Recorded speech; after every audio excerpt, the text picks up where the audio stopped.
Before we dive into the topic, obviously you have the title in front of you. We are going to talk about a really exciting topic of systemic risks that apparently after years of stablecoin existing, we haven't learned anything yet. So before we dive into this topic, guys, could you please introduce each other, your role, and how long you've been in the ecosystem, and what's your relationship with stablecoins? I can jump in first. I'm engineer. That's my photo. Solutions architect at Yearn, former security auditor in the space. I guess now it's been maybe 4 or 5 years I've been in the space. Hey, I'm Cyrille. I'm contributor to Aladdin DAO, which is the DAO behind FX protocol. And FX lets you borrow against your ETH and BTC by just paying a one-time fee and being protected from liquidations. So basically, you can borrow and never repay your debt because it doesn't cost you any buck per year. And that lets us meet and create a decentralized stablecoin called FXUSD. Hi guys, I'm Wojtek, the CEO and co-founder of Accountable. We mainly work with financial verification, so we let institutions to prove what they are doing off-chain and on-chain. And we recently also launched our own Vault product. Pleasure. Hi everybody, I'm Michael from Liquity. I'm the CEO of the company in the space since 2017. Liquity as a protocol issues probably the most decentralized stablecoin, meaning that it gives users the strongest guarantees that nobody's taking away your stablecoin, meaning freezing, meaning minting, meaning no exposure to RWAs or TradFi. That's why I often also call it the Ethereum dollar. Yeah, and that's what you can do in Liquity. Borrow in bold against Ether or holding and earning with it. Thank you very much, guys. Last week I was in Paris during another conference where I had to talk about stablecoins, and I had to. The name of the panel was "Everything You Know About Everything You Have to Know About Stablecoins." The funny thing is, I've been part of the first edition of Stable Summit, and apparently after 4 years of this existing, we still don't know everything about stablecoins. But essentially, I had to talk to people that are not familiar with the crypto ecosystem. So I had basically to explain the various roles that the stablecoins have today in crypto. So we can talk about collateral for trading, for example. We can talk about stablecoins that are supposed to be stable. For the ecosystem where you can actually swap your shitcoins into something that is pegged to the US dollar. Then you have the savings aspect, and essentially the one that emerged in 2024, 2025, it's farming new protocols, new chains by depositing your stablecoins in it. And we've seen new stablecoins pop up essentially in the past few years. Almost every week we have a new entity, a new institution, a new protocol announcing a new stablecoin. And essentially what we are seeing is that the reserves of the stablecoins don't seem to evolve this much. Most of the stablecoins today that are decentralized, they are backed by USDC, so Circle's stablecoin, and the other more decentralized stablecoins are backed by the other stablecoins that are backed by USDC. And so we find ourselves in a world where something that is supposed to be stable actually can spin up and go to zero pretty quick. And we've seen quite a few examples lately. We can talk about Elixir's USD, we can talk about USDX, XUSD, we can talk about the USR stablecoin that happened last week. And so my question is, we have more and more stablecoins, and they are more and more interconnected with each other. How do we ensure that the backing of the stablecoins, the reserves that they have, are actually safe, and they are actually kept in the right place, and that these stablecoins will not affect the other stablecoins that are currently in the market? I think we can start with Accountable because it's what you guys do, and then we can maybe go to other speakers to understand how you tackle the reserves behind your stablecoins as well. Yeah, so you said it in the right way. Not so stable stablecoins, right? Like you're basically packaging usually a hedge fund activity, and you call it something very stable. So I treat it a little bit like a meme. And indeed, like people are basically packaging like various strategies behind a word called token. There is nothing usually on-chain about it. Just because you mint something on-chain, that doesn't mean that the strategy is on-chain. Usually it's very much off-chain, and you know, like, people don't learn. There is a sign of relief, and a lot of protocols are adopting a system like we are doing.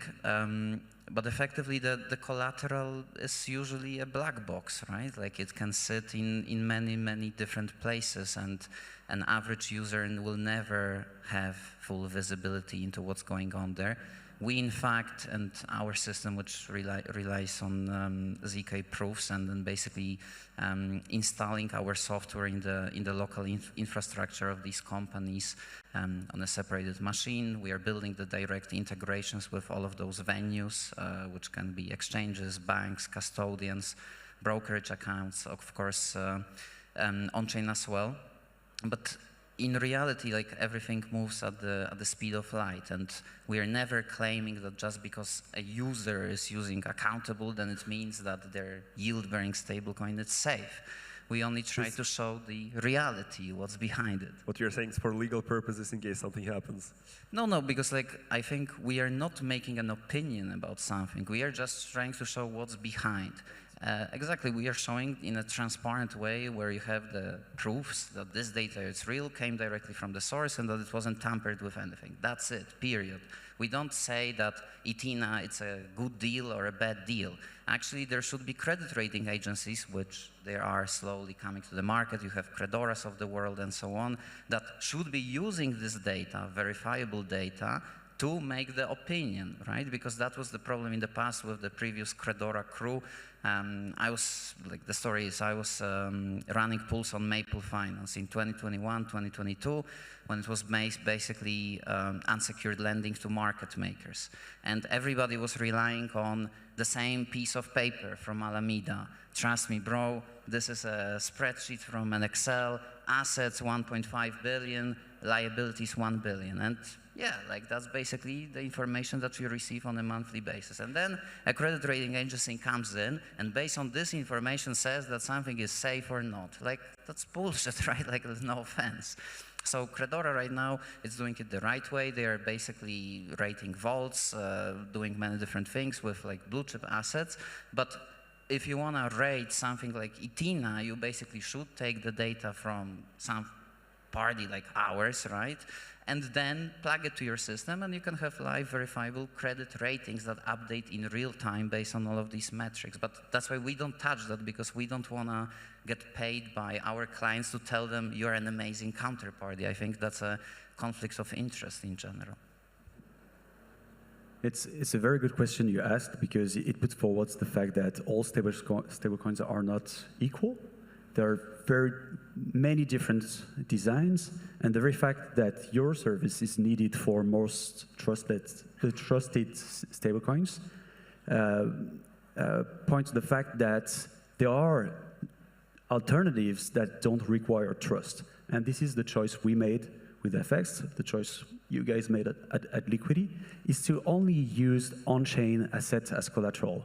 And why it actually makes sense, it's because blockchain make that possible. This is the only infrastructure you can use to make it possible and to abstract trust from financial products. And we just embrace that to build a new primitive which doesn't need to trust. You don't even need any third party to testify for the reserves, because they are here and you can check them 100% of the time on-chain. So basically on FXUSD is backed by Wrap Stake and Wrap Bitcoin, and that's it. There's no counterparty risk.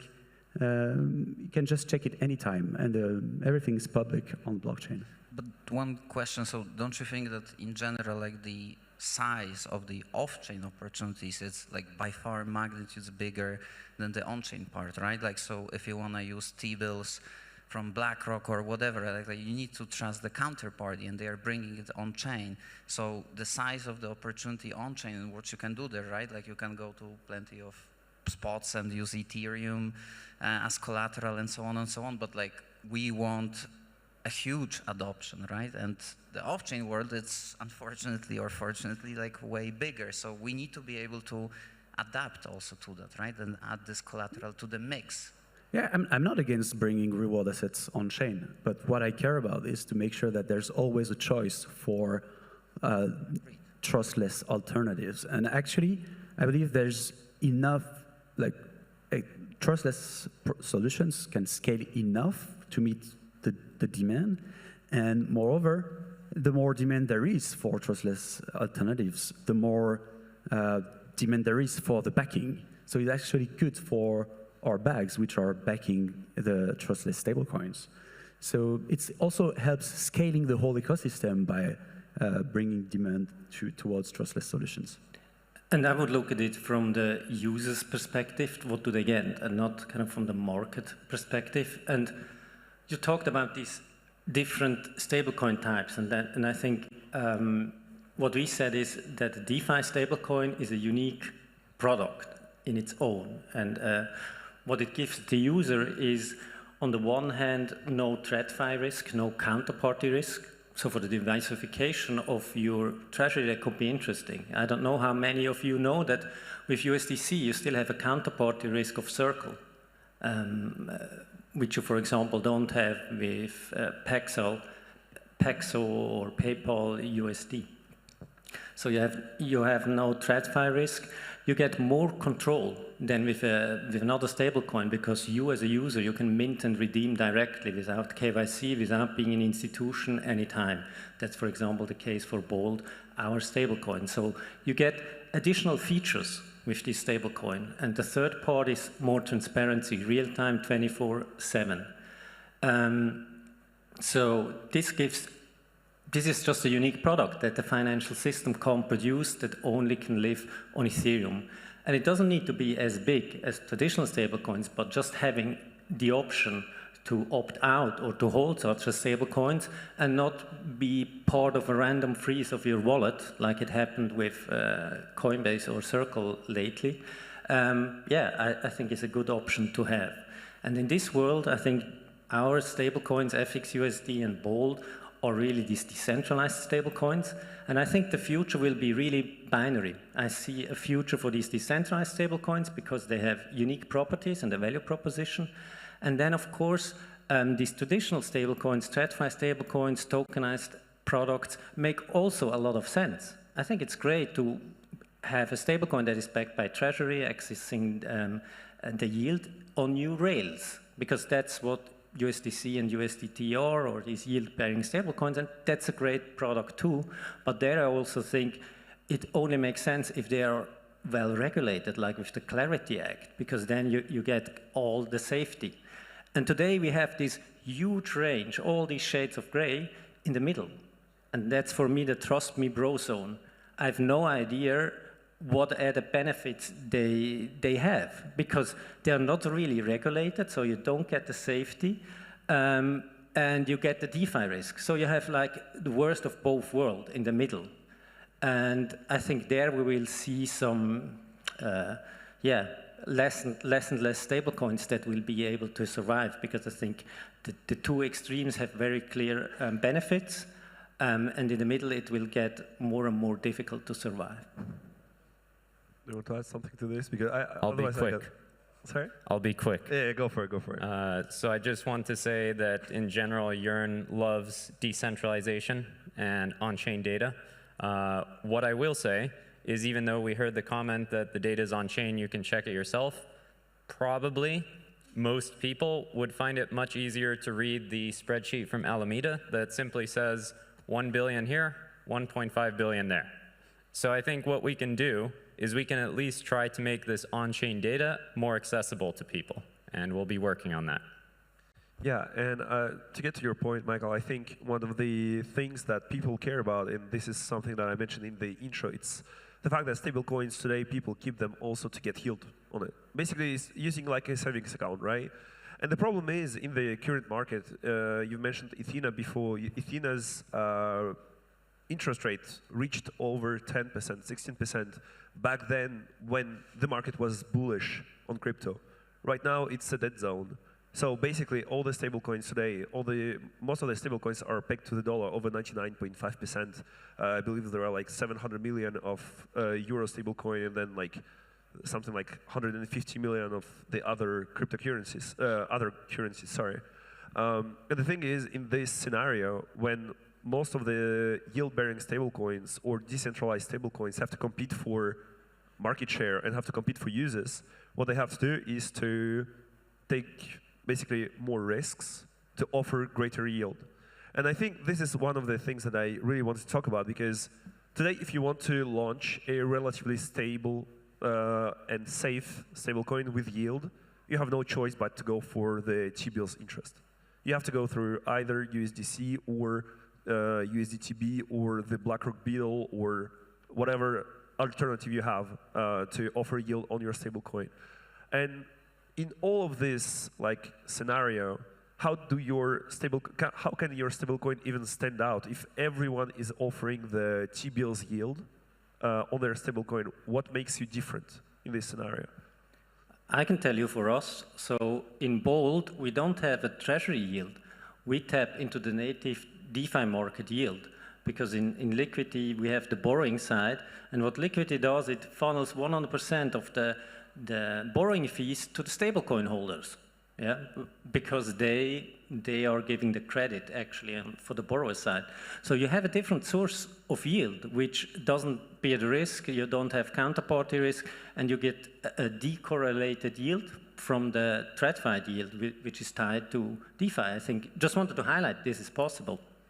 Exactly. Your question was, how do we differentiate? So first, we're already differentiated because we are building decentralized solutions with unique value propositions.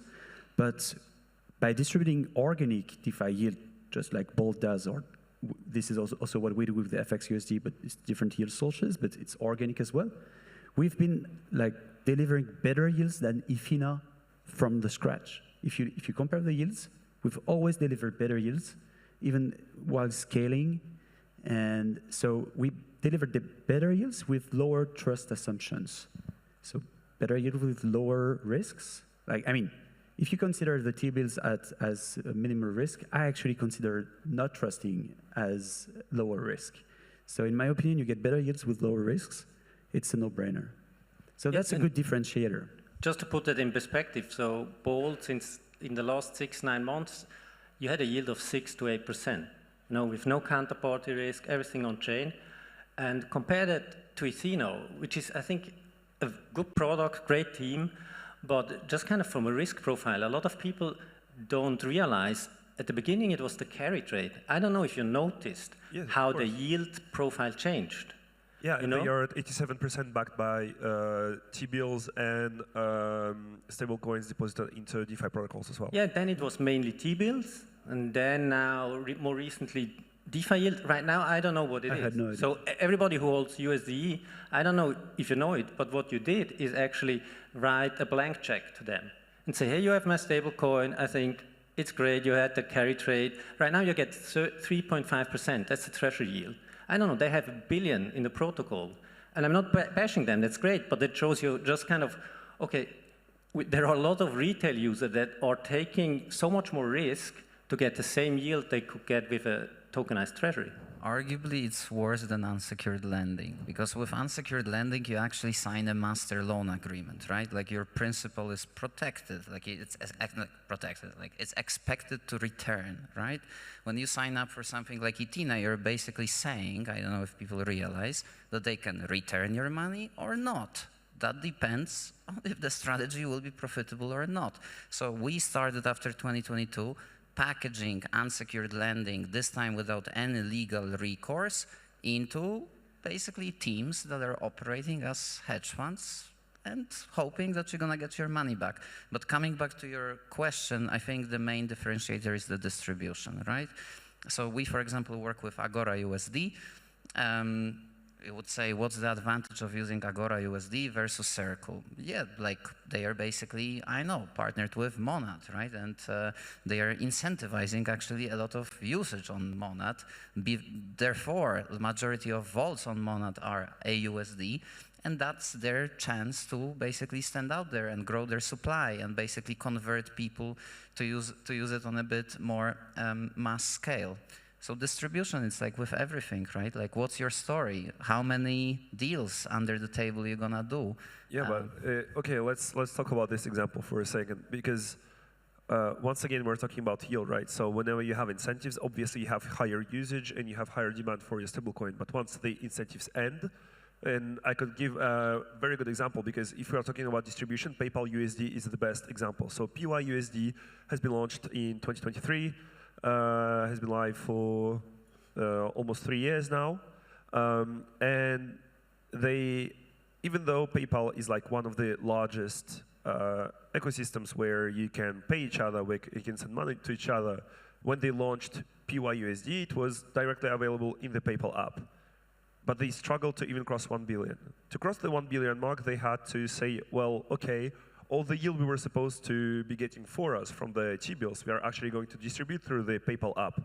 It still didn't work. After that, they had to go to other venues like Aave, like Camino, like all the other chains, and say, hey, we are going to deploy our stablecoin on your chain. We are going to put incentives, but you have to put something as well. Just to give you an idea of how much it cost them, I did some calculations for that, and we are around 25 million over the course of 2 years. You could say it's not a lot to grow the stablecoin to 4 billion, 5 billion right now, but when you're looking at the yield that it gets you to the company itself, so to PayPal, when you're looking at the incentives that have been deployed, when you're looking at the PayPal's distribution, when you're looking at one of the most popular payment apps in the world, it's pretty disastrous, I would say, result today. And once all the incentives end, people will just flock back to other stablecoins. And I think it's one of the things that has to be considered whenever you have stablecoins, is because, yes, you will have incentives, but once the incentives end, people will just pivot towards something else. But I think you have to differentiate between incentives and sustainable yield. Yeah, of course. So, I was just responding to Wojtek regarding the so you know, the model that Tether can run, I think, is just insane and probably not the normal. I think in the future it will be a race to zero, because all the stablecoin issuers, they get the interest and they will need to use it to win the distribution. And the one that does it in the best way and has probably the biggest distribution will win. So I think it makes sense that they take the interest and use it to create distribution. Everything else that they pay on top, yes, kind of there I agree, that's for me the incentives. But we've seen it with Hyperliquid and their stablecoin. I think it's an interesting model that they also take half of the interest to give back and drive adoption and their ecosystem. And I think that's the future, and there we will see a lot of innovation. I'm really curious to see, because I think it's not normal that like stablecoin for like Tether, they had the great opportunity and can now milk it. But for everybody else that will come afterwards, it will be different. Yeah, I think Tether has, their moat is actually in the distribution that they have today, because it has the deepest liquidity, but also it's largely used for payments in other countries as well. So I think Tether has kind of built their moat around it and the usage of their stablecoins without paying yield, which is actually an extraordinary case, in my opinion. But I just wanted to shift a little bit from the pure stablecoin infrastructure and go a little bit more into the DeFi, on the DeFi side. Because of all the DPEGs that we have, and once again, we're talking about systemic risks. Today we know that, for example, when stablecoin DPEGs, the first ecosystem that is affected is DeFi. Because stablecoins are intertwined in the DeFi ecosystem pretty much everywhere, either lending or LPing or wherever. And we've seen that while Aave remains the largest lending protocol today, we have seen the rise of Morpho and Euler and other similar protocols that are offering, like, for example, vaults and curators and a bunch of other stablecoins and looping and all of the strategies to generate more yield once again. But what we are seeing is that whenever a stablecoin depegs, basically it's up to the users to pay the price. We have seen it with the USR stablecoin, because you had curators, you had several vaults that had USR in it, and at the end of the day, the protocol itself says, hey, I'm decentralized. I'm not guaranteeing for whatever happens on my platform. On the other hand, the curator says, hey, the decentralized protocol had a problem in their code, so I could not protect the users. And then the users at the end of the day are left holding the bag and are eating their losses and getting haircuts all the time. So in this kind of situation, where I don't want to say who do we have to blame, but I would rather say what can we do to improve it, and how can we reduce these types of risks and these types of situations where the users are the ones paying price for incompetence. No more DPEGs. Easy. We've tried that, it didn't work. Again, trustlessness is a path to explore on that regard, because what caused most of the DPEGs recently was abuse of trust of the users. Like, users expected USR to always be worth 1 because you could mint it and redeem it in a permissioned way at 1. Users of usual, like 2 years ago, were expecting to stay at 1 because the redemption price was at 1. And these guys decided overnight to put it at, I don't remember, like 86 cents or something like that. Yep. They just made that decision. And that was an abuse of trust. But if the system, if the whole design is made in a way that no one can actually alter these contracts made with the users, then you don't need to trust, and you can actually sleep well on it and integrate it with peace of mind.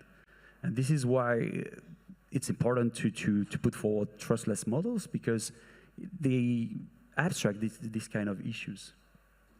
I would maybe say on the curator side, right? Like, it's hard to expect that an average guy will basically say Gauntlet better than Stakehouse. Like, they have no clue like what's behind the underwriting of these people, what are the risk models, and plenty different things. So maybe the term open finance, like open for an average Joe. Average Joe knows nothing about finance, right? So he doesn't know what he's signing up for, and he will not know which curator is better, what they do, and he will take everything for granted. For him, the ticker, it's just a stable coin. This one pays higher yield than another one. So that's why we are trying to at least show what's behind. But again, for example, we have yield-bearing stablecoins that allocate to Fasanara private credit fund, and we verify that they have exposure there. But can I even be the guy that will say that exposure to Fasanara is a good thing or a bad thing? I have no clue. Like, they're issuing like hundreds of thousands of loans to SMEs and so on. It's not for me to decide whether that's a good exposure and whether 10% yield on that, it's a great deal or a horrible deal. So in general finance, it's not easy. People are studying that and are still stupid about it, right? So why would we expect that an average guy will know? So indeed, simple solutions like you guys are offering, something transparent, something decentralized, maybe that's the answer, but people will always chase the higher yield. That's the human nature. We do have a responsibility, though, by educating people the right way and choosing the right words. Basically, all the projects we've been talking about were not stablecoins, but vaults sold as stablecoins. And when you call something stablecoin, you expect it to be stable, right? But there were vaults. Like, as Michael said, Ethena just did whatever they wanted with the capital in it. It was sold as a tokenized carry trade, and now it's T-bills. I didn't even know they do DeFi now. And people got into a strategy, and I had no idea that it could change at some point. Who actually started this term yield-bearing stablecoin? That's I don't know. This guy is. But even Ethena were never really transparent on this. They were someday they would say it was a stablecoin. Someday they would say, oh no, we're not a stablecoin. It's a synthetic dollar. They always call it the synthetic dollar. Yeah. It depends. From time to time it was a stablecoin. Then it was a tokenized carry trade. Then back to a stablecoin. I guess it depends on the audience they're talking to. They also have a stablecoin, the USDTB, which is backed by Beetle from BlackRock. So that's why I think maybe they have to they have a stablecoin and synthetic dollar. But yeah, whatever. Yeah, back to the point. Yeah, it's important to call stablecoins and to call vaults rather than yield-bearing stablecoins when they are just vaults. And because when you enter a vault, you know that there can be different backing strategies, and then like curious people. I know many people are not curious enough. Maybe they just want yield and period. But at least when you enter into a vault, you know that there's different strategies in there. There are also levels to it, right? Like, for example, when you go to Midas, you're facing Midas as an LP because they hold the custody. So basically, the people that run strategies on Midas, they face Midas. People that deposit to Midas face Midas. Then you have vaults like ours, where we are just providing infrastructure, neutral, right? And then parties can run their strategies. You sign up for it, you can see what's behind it. So, and then you have vaults on Morpho that can only allocate to other vaults on Morpho, and so on and so on. So like, also the term vaults can mean so many different things, but I agree. On average, there's nothing stable about yield-bearing stablecoins. These are basically wrappers of some guys that are running a strategy, and you hope you're gonna get your money back with interest on top. And like the question that I have, because I feel like what we are doing in crypto, sitting around playing each other, circle jerking each other, like, hey, your product is so great, so cool. Shouldn't we like take a page out of the book of the TradFi, where they have now notation agencies? Yeah, sometimes they actually are wrong because of lots of stuff, because of corruption, because of everything. But shouldn't there be a standard either for protocols to step up and say, hey, we are tired of the bullshit happening with curators or dumbass stablecoins that are getting listed on the platform? We are actually going to step in, even though there is like maybe some legal exposure on this end, but shouldn't we be the ones responsible? Because once again, you said, well, we should do more education. Sure, you can post a thread on the FX account. There will be 10 people that will see it, that will actually care about it. The person that takes USDC out of Binance for the first time, goes to Euler, deposits it into a vault. They are not going to go to the FX protocol to read the thread about education, or they will not go to Oak Research to read our analysis. They don't care. What they see is yield. So shouldn't it be enforced at the protocol level, and for example with independent agencies that are responsible for rating these vaults and rating these stablecoins and giving an overall rating of the risks that people are taking by depositing the funds into the vault? Well, I would say, going back to the terminology point, if you open one of these protocols where there are different risk curators, if you see this term risk curator, you will think all of these are safe. There's a risk curator, they're managing my risk, let's get the highest number. And this, again, is a name that is completely wrong, because they might actually be curating the risk to be extremely high risk, and yet nowhere on this DeFi app do you actually see the information about the actual risk that's being curated. So I think it doesn't have to necessarily be a hidden blog post. You can just have it very visible next to the deposit button. What is the risk of what I'm putting the money into? Right now, most protocols don't have this visible anywhere obvious. And this is, again, going back to the transparency of what DeFi should be about. This should be information that the users can get access to. And right now, there's some difficulties, usually. So if I understand it correctly, it should be enforced at the protocol level. So it's up to the protocols to make these disclosures and make like the assumptions or give the rating to when the person deposits into a vault, for example. I think whoever is doing the curation related to managing the risk of where the user's money is going, I think there should be some visibility there. It should not be a black box. Black box is why we are trying to get away from TradFi's approach in the first place. So. Yeah, and I think there it makes sense. I really like the approach. I mean, what you're calling for is kind of regulation, what we have in TradFi and disclosure. And I think we shouldn't wait for it, you know, like there's a self-regulation. I think we as an industry can do a good job of being transparent and having a good example. You know, for example, Steakhouse Vaults. I didn't know it, but you can click and you see they rate their strategies. It's really interesting. And there are some strategies, they are CC. So you have also kind of strange incentives, like with the rating agencies. Because if your vault doesn't yield, no user will go into that. So they need to take the higher risk, so the vault has an interesting yield. And actually, they're even transparent.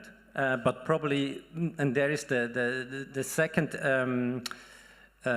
factor that is problematic is that the user don't care.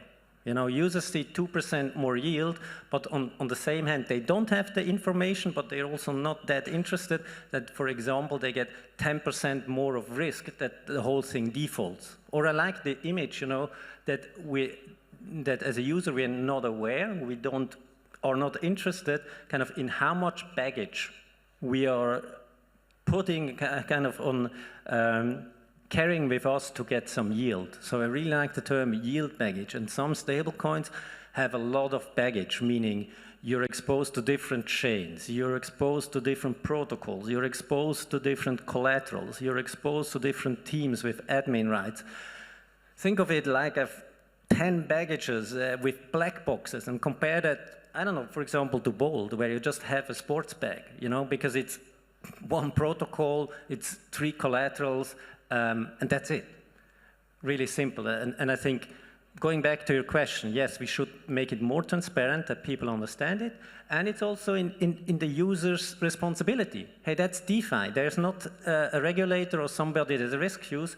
If you like to have that, you should stay in TradFi. I think if you go in DeFi, it's your responsibility. You have more control, but it's also your responsibility to demand that and to be interested in it, yeah. I do agree, but I think it's also quite simple to shift all the blame to users, and that's what most protocols tend to go towards. It's say, hey, you should have done your own research, you know, like always before depositing. But I think if you are building a car today and you forget to put brakes in the car, and a person buys the car, and you're like, hey, you should have looked at the brakes before buying the car, you know?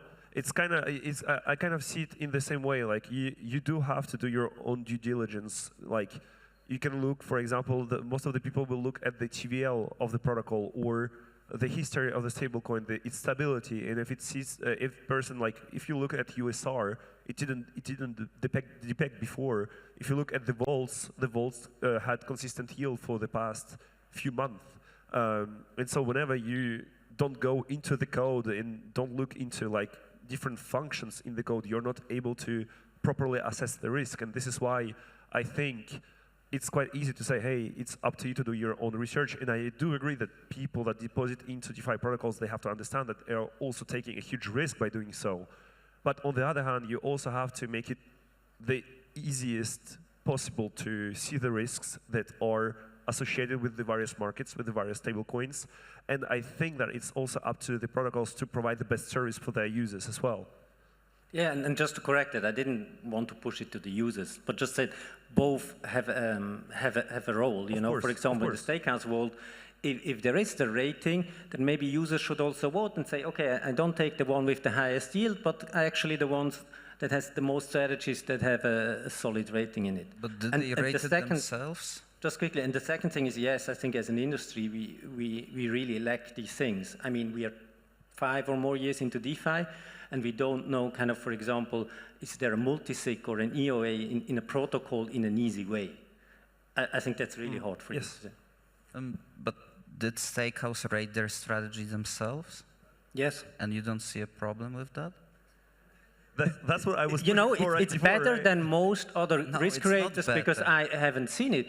And I think it's a first step. No, it's not. It should be an independent party. Yes, sure, even better. No, I do agree with Mike, and I see and this is what I was pushing for before, saying that we should have a standard for doing this, but we don't have a standard. So for the moment, the curators have to do it by themselves because there is no standard available, and there is no agency, at least not a proficient one, in my opinion, that it would be at the same level as what we see in TradFi that would be able to do so.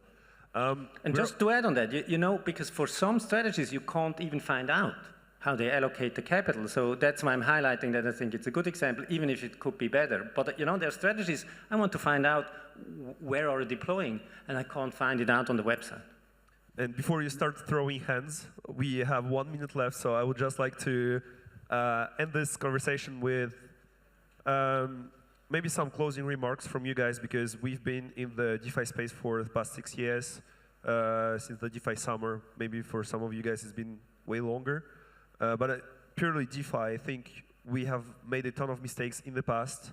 We keep repeating the same mistakes, so I think before we move on to the next conversation, what would be your advice or your learnings that you have seen in the past and you would not like to see repeat themselves?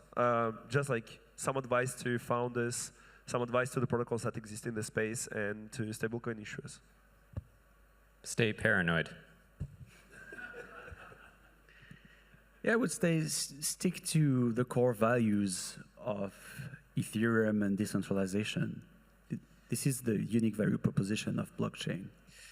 Keep your favorite DeFi protocol accountable, right? And push them for more transparency. And you're giving them money, right? So if you stop, they will start pushing the boundaries and show you more. Make sure to post on Twitter and shit on everyone, basically. Yeah, but I think it's a good one. You know, I really like it to give some more pushback. And last thing, yeah, maybe opt for the simple and transparent things. Perfect, guys. Well, thank you very much.